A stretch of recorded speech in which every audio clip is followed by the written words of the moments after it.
guys? Where's the camera? I don't even know. Okay.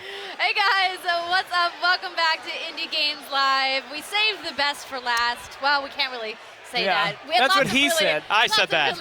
really They're remaining We're neutral. just taking him at his word. Yeah, it's definitely We're true, with though. Jason from Iridium Games, and you're here to talk about their Cayman Echo. I am. That is true. This is a really kind of unique concept for a game, so maybe give the viewers at home a little bit of background before we get into some gameplay. Fair enough. Their Cayman Echo is a voice-controlled, squad-based, real-time strategy game. There's a lot of hyphens in there. Yeah. Basically, it's most similar to something like XCOM, except it's real-time. And the primary way you control your units is with your voice. Now, initially, you might be like, oh, man, voice recognition. I'm like, That's what I was I've like had some initially. issues with that, man. There's really no way that we can show that without really getting it into the hands of players and really letting them try it out for themselves, because you're going to be skeptical, and that's understandable. We have done an unbelievable amount of work getting this thing to work with every pitch, every gender, every type of accent. We have tons of acoustic models, not only for just English. You know, we can go UK, Australia, Scotland, Indian, any of these accents. We can actually completely change the language. So if you're more comfortable giving commands in, say, German, you can do that and yell in extremely angry sounding That sounds phrases like something I would like to your do. guys. Yeah, that'd be fun. And after all that is said and done, if you're still not into voice commands, or if your roommate is sleeping or something, we do offer traditional mouse keyboard controls as well. Though I will say, from the ground up, it is built for voice commands, and it's a ton of fun. Controllers are for scrubs. I didn't say that. That was him. I said that. So what was the genesis of wanting to put such an emphasis on voice control? Well, I remember I was in line for the Omegathon at PAX Prime, and I had just played some big first-person shooter of the year. Maybe it was Call of Duty, maybe it was something else, and I wanted to go down the street that looked really, really interesting. And it was, I tried to go, and there was like an invisible wall, and someone in my ear was like, no, turn around and stay on objective. And I was like, no, that sucks. Don't tell me what to do. And I was like, actually, it'd be cool if you were the dude in the ear. Because I'm not much of a fan of like the actual active first-person shooting, but I love the combat. I love the environment. I love that type of thing. So in my game, it's very strictly defined. Like, you are not one of the soldiers out on the field. You are someone far away in a command center giving orders to those 4 people. And during the game, We've done a lot of work on voiceover. In fact, Will Wheaton and Ashley Birch are the stars of the game. Yeah. They've done an amazing job. I love those guys. They're great. They're awesome. They talk back to you, so you give commands, and they just reply to you. They kind of give sass. There's a lot of sass in the game. You can see here, so this is actually one of the first levels in the game at a slightly futuristic LAX. Nice. 'Cause I hate LAX so much that I just wanted to have a level. It does not look nearly this nice. Yeah, no, it doesn't. It's like 2024 or so.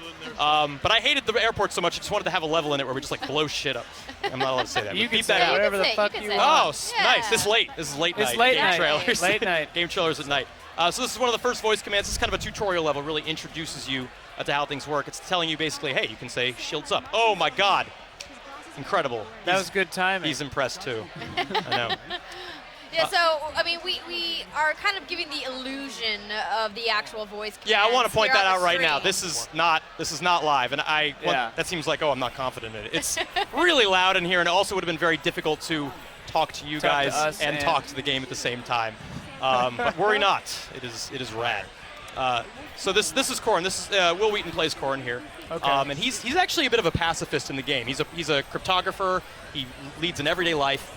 And essentially, it's sort of similar to the opening of The Matrix, if you've ever seen that, except you're Morpheus. So you call Corrin, and you say, there are men coming for you. You need to get out of this building. And there's a chase sequence, and you like lead him left, right. You guide him out.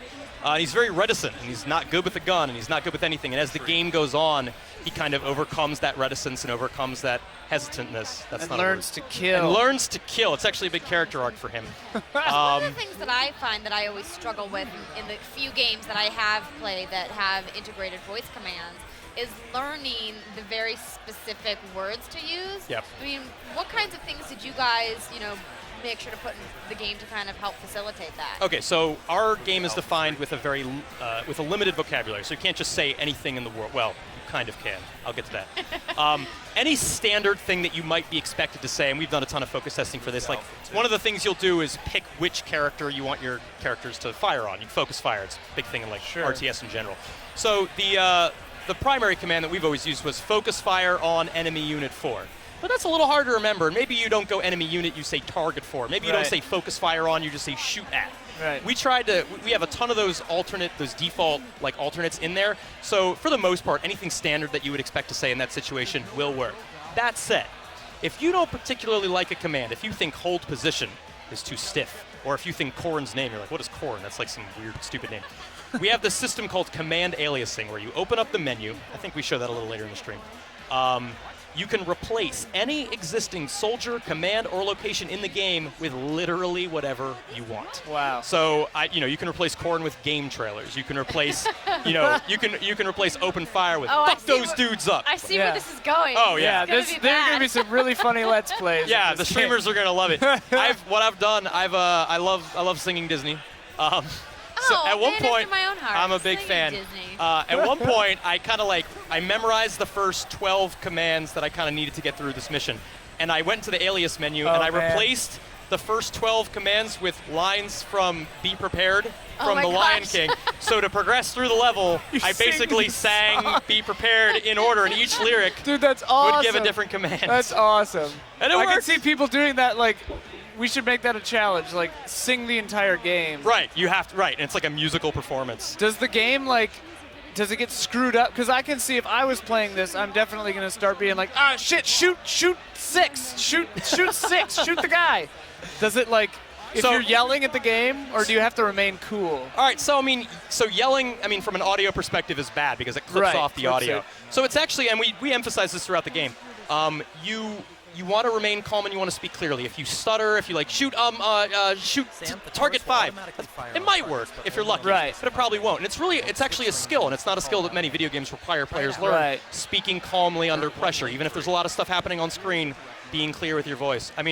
Again, the voice recognition system is very, very accurate, but you got to learn to work with it. You have a lot of confidence in it if you're letting people change all the commands. Yeah. It seems like it'd be the easiest thing to only allow 20 commands. Oh no, we're very confident. It's not on stream, but we're over there, and a bunch of people are playing it. Yeah. I want to make a quick note here. So this is a really cool mission. We've kind of made it a tower defense type mission in the middle of this game. Because one of the things I really wanted to do, I'm like, if you can use voice commands, you should totally be able to voice detonate mines. So awesome. still a temporary graphic on the mines in this video. But, so you can say detonate mines 5 and 11, and they're going to go off as soldiers are running in to try and breach. Cool. You can also direct turrets. You can see these kind of lanes here that are fading in and out. That's essentially turrets focusing on these lanes. And you switch lanes with the turrets, you detonate mines when they get too close, you have to manage your resources. It's not necessarily the primary mode of the game. Most of them are just more general combat, but this is a way, kind of halfway through the game, it's a really interesting way to kind of break it up. It's a really cool level. Yeah. So you mentioned you did a lot of focus testing. A lot. What were some of the kind of funny moments you guys experienced during focus testing? Just curious. I'm sure people had a lot of really weird stuff they were blurting out, right? One guy attempted, so we showed it off at PAX East for the first time. And when people learn that they can put profanity in the game, they get excited. And and I'm all for open fucking fire as opposed to open fire. That's cool, right? But he went and we learned we stopped allowing. Well, maybe we should just allow it anyway. He replaced fire with just fuck. That was it. I was like, well, that'll still work. But then he replaced shields up with fuck and shields down. Every command in the game, he just made that. And he spent time doing this because you type in the commands. And after about 10 minutes, he was ready. Every name, every command, it was literally just that. And I didn't know how it would react because I'd never tested that. Yeah. So then he gave the command, and the game went haywire. Every command was executed at the same time, and it just went insane. They all actually happened though? Yeah, it all occurred, but some of them are conflicting because shields up and shields down are conflicting, and hold your fire and open fire are conflicting, and the game just. But that's sort of interesting. You could do that strategically where, I don't know when this would ever make sense, but you could do a strategic thing where one command does two things. It's possible. I have no idea why. Yeah, well, someone will find a use for it. Yeah. One thing we also do, so the timing for voice commands can be a little tricky. If you want to do 2 commands consecutively in, on a standard controller-based game, there's not going to be much of a delay. Click here, click there, you're done. Right. But if you have to issue a full voice command, it's a little slower. It might take a second or 2. So we've also implemented in military fashion an on my mark system. So you can queue up any number of commands, move to Alpha 4 on my mark, still switch to sniper rifle on my mark, open fire on my mark, and then when you say mark, all commands are executed simultaneously. Oh, that's cool. You can even vary it up. We have, there's mark, and then there's mark 2, mark 3, mark 4. So you can say do this, do this, do this on mark 3, do this, do this, do this on mark 4. They're kind of like macros in a way. Yeah. So that's a really nice way to, one, make it feel like a little more military themed. How did you make it, because the command is still shoot target 6 on my marks at the end. At the end. How do they not already do it before you say on my mark? Magic. Magic. Magic. So if you want to get into technical details of it, there's something called the silence timeout, which is the amount of time at the end of a command that has to expire before the game says that command is done. Okay. Go. So the silence timeout is about half a second or so. So if you say nothing for, well, it's a little less actually. It's like 0.3 of a second. You say nothing for 0.3 of a second, the command is executed. But in general speech, if you just say shields up on my mark, that's less than 0.3 seconds. It won't execute the command until all of it's done. And then if it sees on my mark, it says don't do it yet.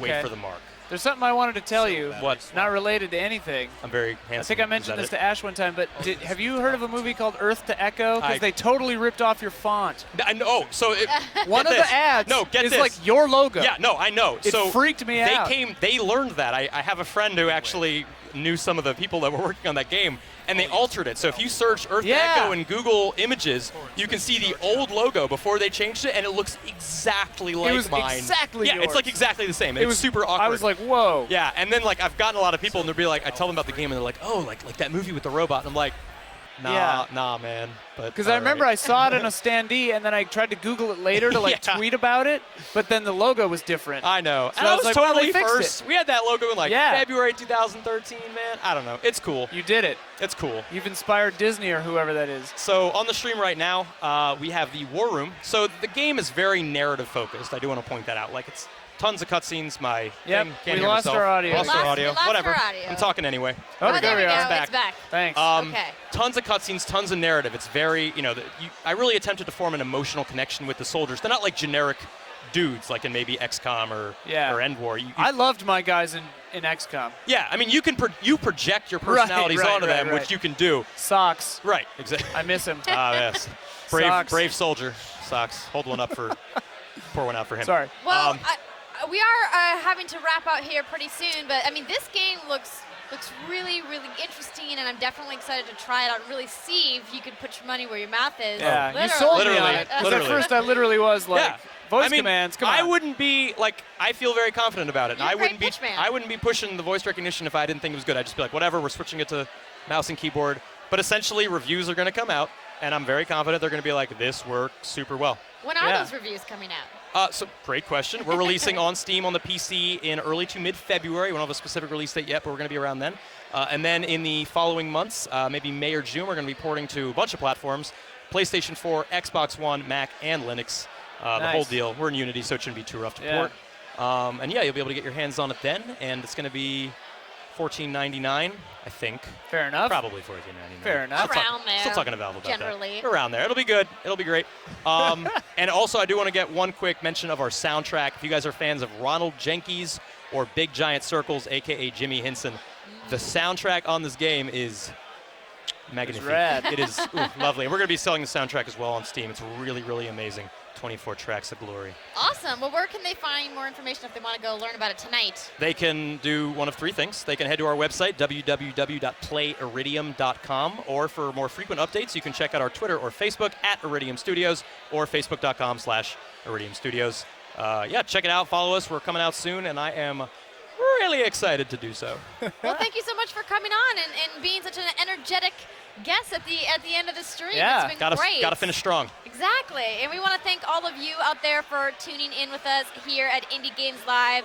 A big thank you to our partners, Gung Ho Media and Yummy Yummy Tummy. We will be highlighting all of the clips that we showed you guys here tonight. You can head to GameTrailers.com and get all of the details on all of the great indie developers that we talked to and find out how you can buy their games, how you can play them, how you can get in on early access, whatever stage of development they're in. I do want to read a tweet that we got from @SebReality. She's great. I love her. She says, Indie Games Live has been great.